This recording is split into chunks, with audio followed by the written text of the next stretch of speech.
Selamat pagi anak-anak, salam sejahtera untuk kita semua.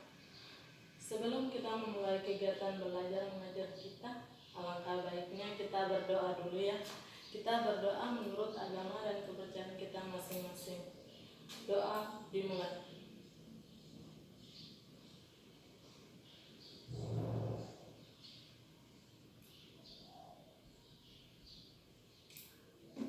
Doa selesai. Di sini ada yang kenal saya tidak? Tidak ada ya? Perkenalkan, nama saya Natalia Kakak, biasa dipanggil ya. Saya berasal dari NTT, Nusa Tenggara Timur. Dan saat ini saya berada di Jakarta Timur, di Ciracas, Kelapa II Wetan. Di sini saya akan mengajar tentang materi biologi.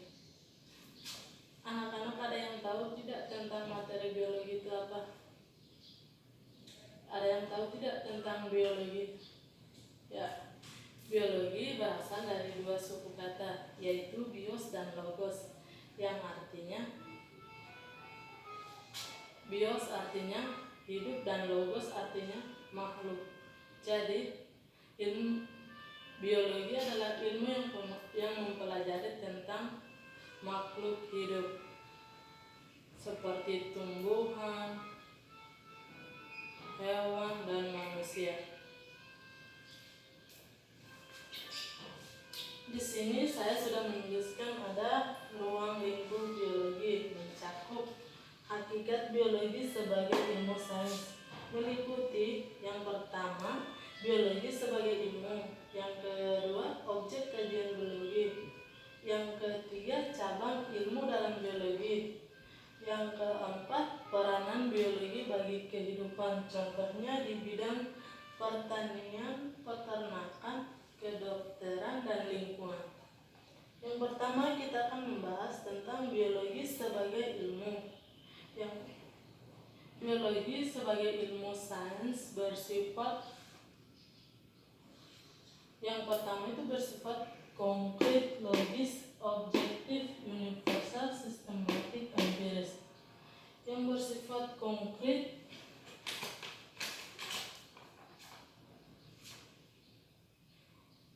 biasanya kita pelajari tentang makhluk hidup termasuk juga fosil, seperti struktur, fungsi, dan interaksi. Yang kedua logis, yang artinya ilmu biologi dapat diterima oleh nalar kita atau akal budi kita. Yang ketiga objektif. Objektif yang artinya hasil kajian biologi berdasarkan atas data-data tanpa pengaruh pendapat pribadi. Yang keempat universal, artinya teori yang dihasilkan berlaku secara umum. Yang kelima ya sistematik, yang artinya menggunakan langkah-langkah urut dan bersifat baku sesuai dengan metode ilmiah. Yang keenam ada empiris, ilmu biologi dapat dibuktikan dengan pengamatan, pembuktian, ataupun eksperimen. Itu tadi adalah sebagian dari ciri-ciri biologi sebagai ilmu ya. Yang kedua ada objek kajian biologi. Objek kajian biologi meliputi semua makhluk hidup dan semua proses yang berlangsung di dalam makhluk hidup tersebut. Berdasarkan tingkat organisasi kehidupan biologi meliputi kehidupan pada berbagai tingkat struktur, mulai dari yang terendah sampai yang tertinggi. Organisasi kehidupan dalam biologi, yang pertama itu ada molekul. Molekul tersusun atas atom-atom, contohnya DNA, dan molekul air. Yang kedua ada sel. Sel merupakan unit terkecil yang dimiliki oleh setiap makhluk hidup. Yang ketiga ada jaringan, merupakan sekumpulan sel yang memiliki persamaan struktur untuk melakukan fungsinya tertentu. Yang keempat ada organ, sekumpulan jaringan yang bekerja sama untuk melakukan fungsi tertentu. Yang kelima ada sistem organ, sekumpulan jaringan yang bekerja sistem organ melakukan fungsi dan tugas yang saling berkaitan satu sama lain. Yang keenam ada organisme. Berbagai sistem bekerja sama melakukan kegiatan kehidupan membentuk individu atau organisme. Yang ketujuh ada populasi. Sekumpulan organisme sejenis yang hidup pada tempat tertentu dalam waktu yang sama akan membentuk populasi. Contohnya populasi serba di padang rumput dan populasi pepohonan. Yang kedelapan ada komunitas, tersusun atas beberapa populasi yang saling berinteraksi di suatu tempat tertentu. Sebagai contohnya, komunitas sungai yang tersusun atas populasi ikan dan kepiting. Yang kesembilan ada ekosistem. Sistem terdiri atas komponen-komponen yang saling memengaruhi dan berinteraksi satu sama lain pada suatu tempat tertentu. Yang ke-10 ada bioma, merupakan kumpulan ekosistem di dunia seperti bioma tundra, bioma gurun, bioma hujan tropis, dan bioma savana. Yang ke-11 yang terakhir, bioma merupakan tingkatan organisasi kehidupan paling kompleks. Biosfer meliputi seluruh lapisan kulit bumi, air, atmosfer, tempat kehidupan berlangsung. Yang ketiga, cabang ilmu dalam biologi.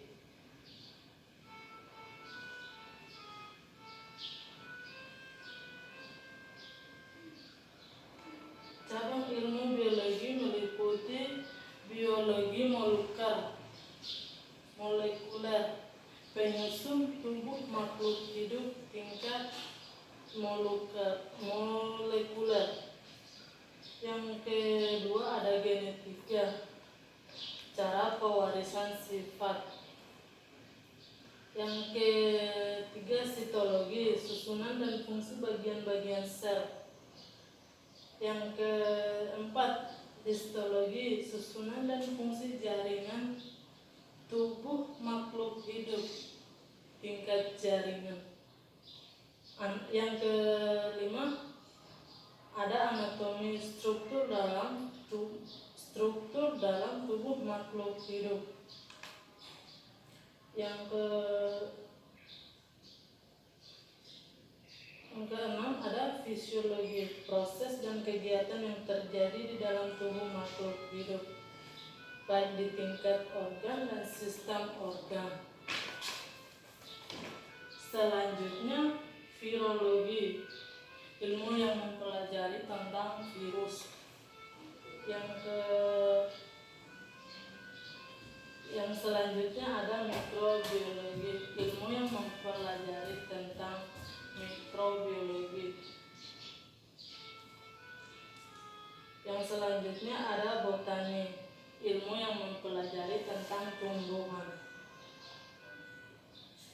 Ada ritologi, ilmu yang mempelajari tentang tumbuhan paku, dan briologi, ilmu yang mempelajari tentang lumut. Ada zoologi, segala sesuatu yang mempelajari tentang hewan. Ada entomologi yang mempelajari tentang serangga. Ada parasitologi yang mempelajari tentang kehidupan parasit dan pengaruhnya bagi makhluk hidup. Selanjutnya ada ekologi, hubungan timbal balik antara makhluk hidup.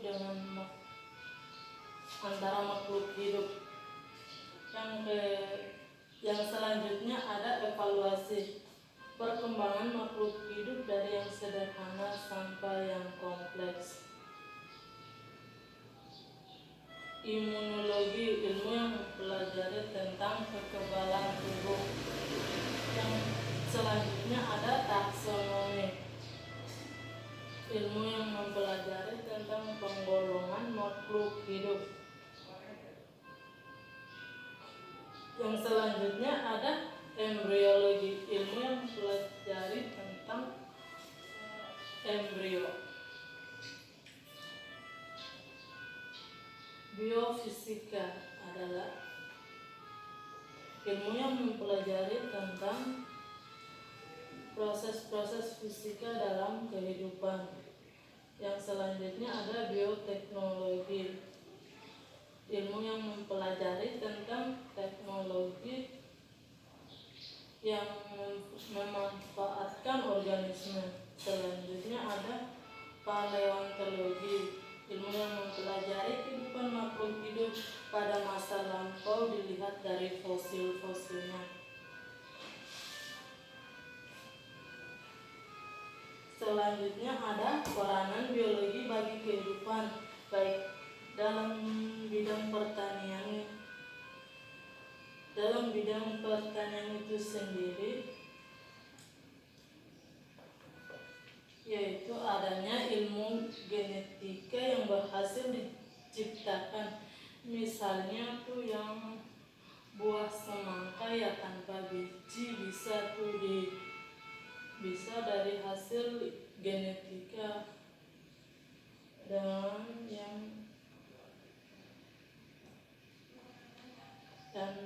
dan pepaya tanpa biji. Yang kedua, adanya teknik kultur jaringan. Bibit tanaman dapat dibuat dalam jumlah banyak dan dalam waktu singkat.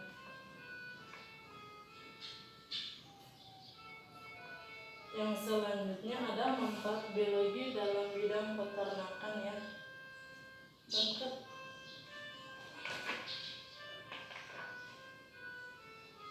Dalam bidang peternakan itu sendiri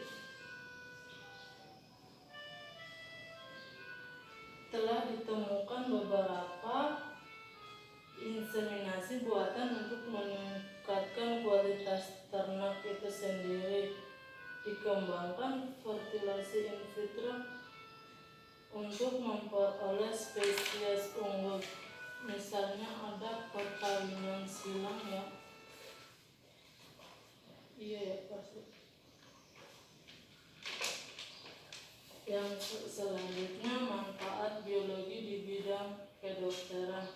Adanya virologi yang menyumbangkan pengetahuan dalam menemukan vaksin. Mikrobiologi telah berhasil mengidentifikasi beberapa jenis penyakit yang disebabkan bakteri. Selain di bidang kedokteran, telah diterapkan teknik bayi tabung dan transplantasi organ ya. Yang terakhir ada manfaat biologi di bidang lingkungan. Adanya bioteknologi dapat mengatasi pencemaran akibat tumpahan minyak di laut. Misal, minyak tersebut dapat diatasi dengan memanfaatkan bakteri Pseudomonas putida. Bakteri tersebut mampu menguraikan tingkatan hidrokarbon pada minyak bumi.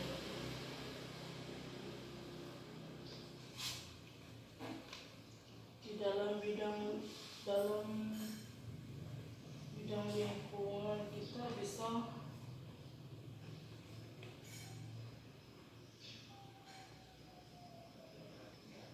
bisa membuat tanaman ya untuk menghijaukan lingkungan kita. Untuk selanjutnya ada yang bertanya atau memberikan tanggapan?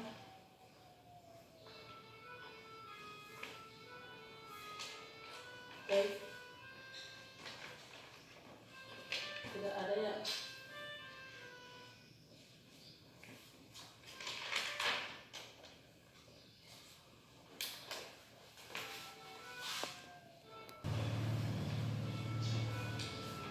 Sekian penjelasan dari saya. Untuk selanjutnya kita bertemu di minggu depan ya. Terima kasih untuk semua atas waktunya.